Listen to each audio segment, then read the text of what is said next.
This is North Korea in 1950. It's freezing, typical of the peninsula's long and bitterly cold winters. For troops fighting in the Korean War, it meant frostbite and hypothermia were equally as threatening as the enemy. The winter weather was really severe.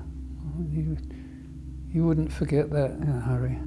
93-year-old Joe Hill was a signal sergeant with First Battalion Royal Fusiliers. He arrived in Korea in September 1952 after a 6-week journey on board the Empire Orwell. He remembers boxes of winter uniforms arriving shortly after he got there. You had a proper string vest made of string knotted together, and over that you had a woolly vest, long johns, and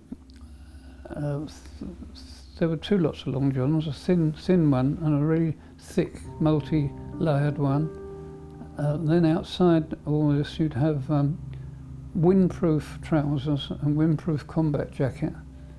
Over that you have a parka, a really hefty parka, which went down to knees, and it had a hood which had a malleable wire around it so that you could squeeze it up and get just a slit, so you could see through this slit, and it was absolutely first class.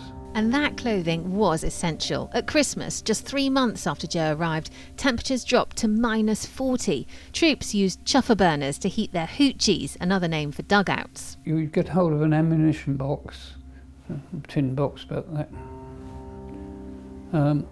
put 3 or 4 inches of earth in it, and get some artillery casings that carried shells, and they've been disposed of.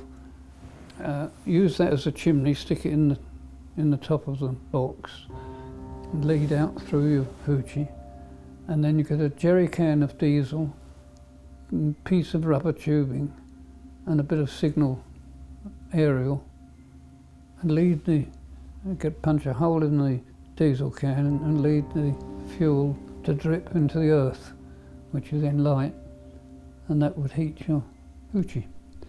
It wasn't the only time troops had to use their ingenuity. The beds were made out of steel pickets, which their normal job of the picket was to be stuck in the ground and have barbed wire strung across it.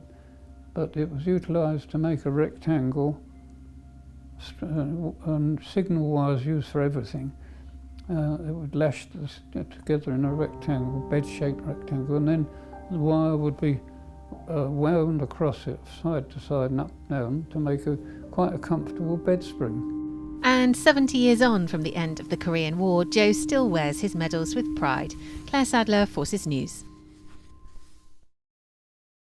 Thanks for watching. For more from Forces News, like and subscribe to our channel.